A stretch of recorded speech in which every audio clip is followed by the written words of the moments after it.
Good morning, everyone. I hope you're all having a great weekend. I just spent the last half hour recording this video and then realized that my microphone died, so I had to switch mics, and hopefully you can hear me because this one is not the best. But today I thought we would talk about some updates since my autism diagnosis 3 months ago. Lots been going on, so I thought I would give you a little catch up. The first thing I wanted to mention is you will notice that the channel has a new name. When I had it as the Grateful Galwoods at the beginning of the year, it was my intention to talk more about both my husband and I and collectively what our lives look like. But as the year has gone on, I've been talking mostly about me, and especially since my diagnosis, I've been talking a lot about autism and like things that are important to me, and so it just felt like it was time to update the channel and have the name reflect more about a personal vlog rather than like us as a couple. So yeah, now that the channel name is more reflective of me, I have also been trying to decide what I really want to talk about on here. And I think that's kind of why I've been struggling to make videos weekly, is that I didn't have an overall vision for where I wanted this to go. But now I think I mostly want to focus on talking about being neurodivergent, about autism, ADHD, because that's what my husband is, and just talk about like my experience, his experience, our experiences together, and talk about ways that you can manage your symptoms and traits to make life easier for you, just through things that we've discovered. And so yeah, I think that's going to be the main focus of this channel going forward, but I also want to add in my hobbies and special interests like home decor, talking about minimalism, Harry Potter because that's one of my favorites, reading. So there'll be a lot of that mixed in with like day-to-day content about what's going on in my life specifically. And on top of changes to this channel, I actually just started a Substack account under the same name, Jessica Ray Galwood. So if you would like to check that out, I would really appreciate it. It's going to be just an extension of this channel, talking about being neurodivergent, and going into more details about subjects that are just, I can't fit all of them in here. So it's going to be kind of like an online personal memoir for me, which I think is really fun. Writing does not come natural to me, so it's definitely pushing myself to try something new, but I'm enjoying it so far, so I would love it if you checked it out and let me know what you think. After my diagnosis, as you all know, I've been talking about being in burnout. I think that is finally lifting, and I say that with hesitation because I've said that several times before and have been very wrong. But I think now that the weather has gotten better and now that summer's here, I really feel like the extra sunshine and vitamin D has been doing a lot of good for me. I can feel my old energy level coming back as far as being excited to be outside and going on walks, and wanting to camp more. That's one of our favorite activities that we like to do together, my husband and I. So yeah, I'm really feeling summer this year. Normally I'm a fall girl, but I'm looking forward to the summer months. One thing that I did start after my diagnosis is I put together this binder. I need to get a cover for it because that's very ugly and I like things to be pretty, but I made a binder with all of my assessment information. I put together all of the doctor's assessments, my accommodation list for if I need it for work or school or anything like that, and then I put all of my online self-assessment tests in there just so that I could have and look back on. And I think that's a very autistic thing to do, putting things together, very organized and neat like that. But that's one of the areas that I excel in, is organization and keeping things neat and tidy. The other thing that I did this year that's very new to me is I started a journal specifically for my thoughts on my diagnosis, autism, just like things in general. In the past, I've tried several times to keep a journal or diary since like teenage years and never got more than a few posts in because it really was boring to me. I'm not a writer by nature, and I just, being a literal thinker, I always felt that I had to write what happened exactly during the day, and it just sounded so dumb and boring that I was even bored by it. So it never lasted very long.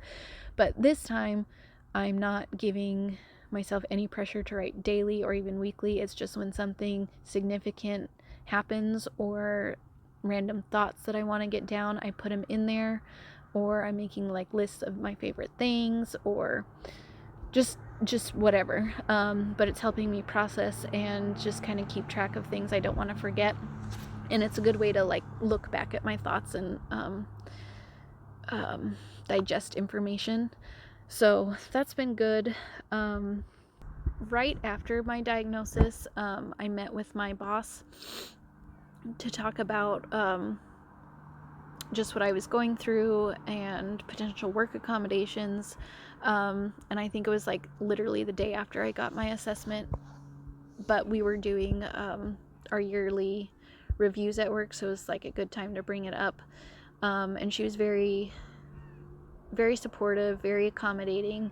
And we decided it would be best if I went down to 30 hours a week instead of 40, which has definitely helped during burnout. And it has definitely made an impact on how much energy I have when I get home. I would still prefer if I could work full-time from home, either at this job or something else. It is so hard for me to go into the office every day. I'm just so overstimulated when I go in, and it's just really, really hard for me to be there even for 30 hours.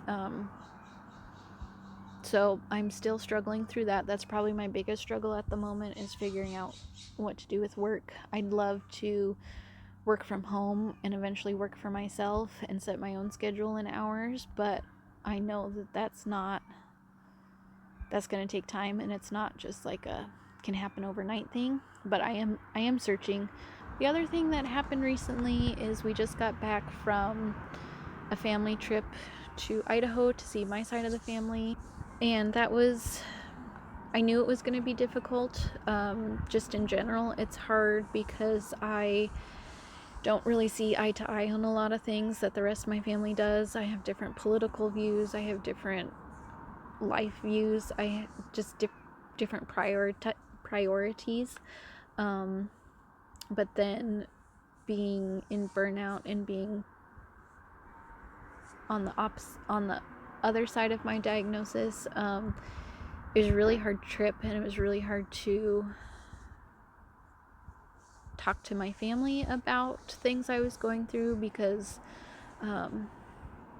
like they don't understand, and I don't blame them for that, because I didn't know what autism really was until I was looking at it for me, so I'm not expecting them to know. But it was hard to have those conversations and not get defensive, even though they were asking good questions. It was just hard to connect, and I think I was putting a lot of pressure on myself. Like I just felt dysregulated being away from my home and like my bedroom, like my bed, my routines.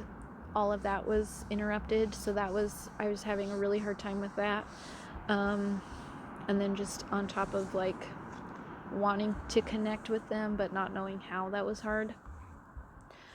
But we did have some fun while we were there. My mom has a litter of pigs that were born this spring. And They were adorable. They would follow us because they were hungry for snacks and wanted food, but you had to be careful because they were bitey and would bite your pant legs and shoelaces, and they have very sharp teeth, so they could have bit some digits off if we weren't careful. But they were super cute. Hi, Mama. Hi, sweetheart. Hi.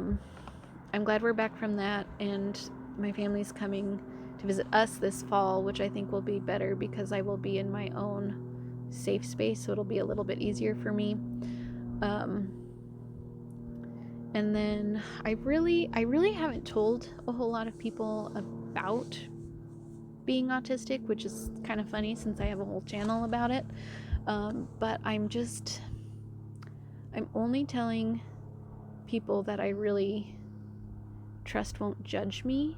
And I've never really cared about people's opinions, but I do care about people perceiving me incorrectly. And that's definitely an autistic thing, is like my actions and words get misinterpreted by people all the time. And I don't want this to be another one of those things that people misunderstand, because this is me, this is really important, and so it needs to be told and understood correctly. So I've really been cautious about who I've told, and so far the people I've told, it's gone pretty well overall. Everyone has been accepting and understanding, but there's definitely, like I said, a lot of misinformation, no information, ignorance, just no one really quite knows what to make of it. No one also has ventured to do their own research, which that part is, I think, the thing that bothers me, is that if someone were to tell me something very important about themselves, I feel like it would be my duty as a friend or as a family member to look into it more so that I could understand where they're coming from. And so far I don't think anyone has really done that, except for my husband and I, because we're both neurodivergent. He's ADHD and I'm autistic, so he and I do have discussions about our similarities or our differences, and that's been fun. Like, I wish I could do that with everyone, but like so far it's just like me over and over explaining like why things are harder for me, what I struggle with, like, and it feels like even the things I say are just like inadequate to what it makes me feel like. So that part's been really hard, and I'm hoping at some point I can share these videos with them so that they can like get a full comprehension of what's going on. Otherwise, I've just really been trying to support my needs and just say no when I need to. I'm trying to create a home that is neurodivergent, autistic friendly. So I'm eliminating anything that could cause me stress or triggers. I'm very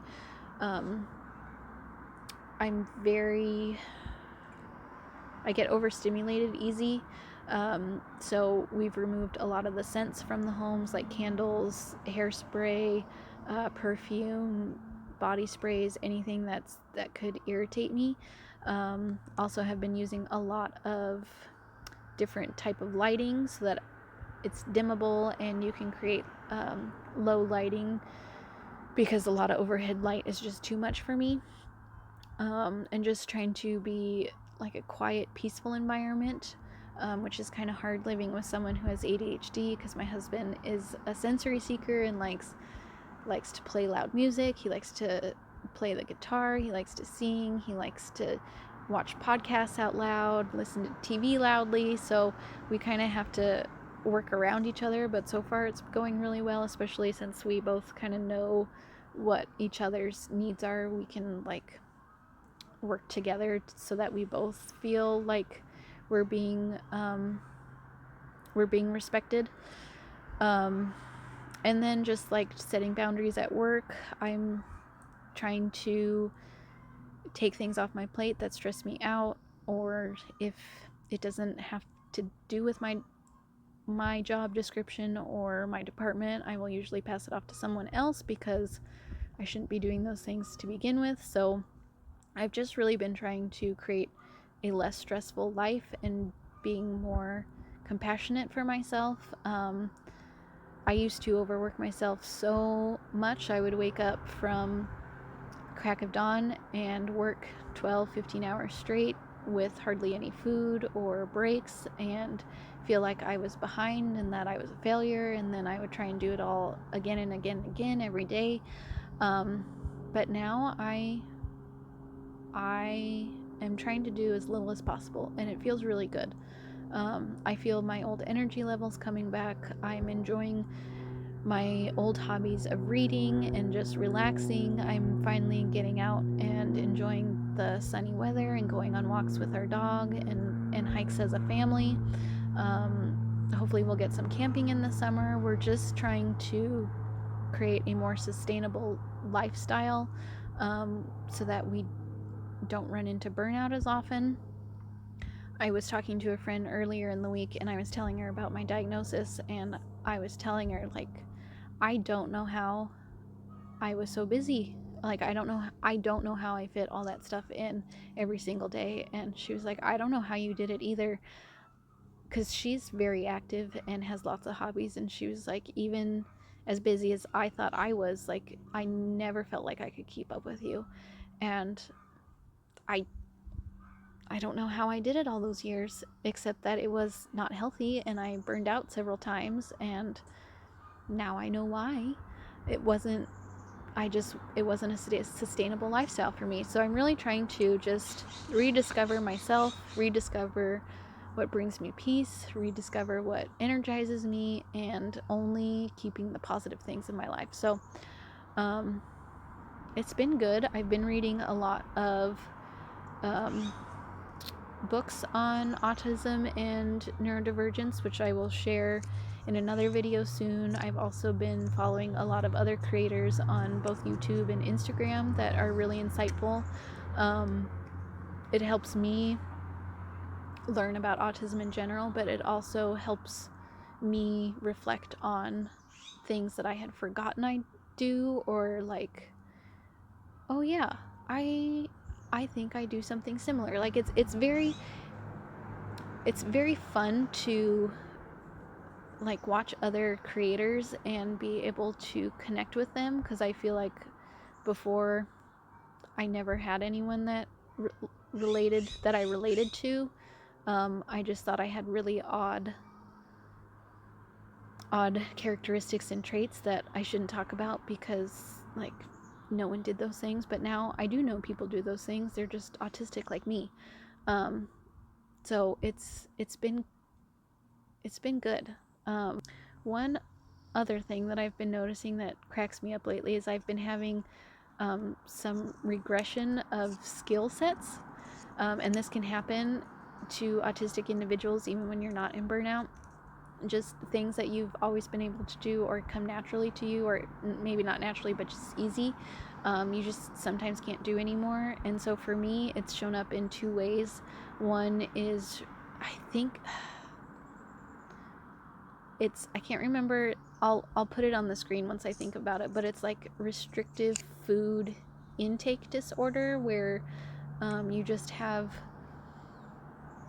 there are just certain foods you cannot eat. You have a very selective or restrictive palette of foods that are safe and that you can tolerate eating, and most foods are just like, you just can't eat them. They either make you gag or they just make you like sick, or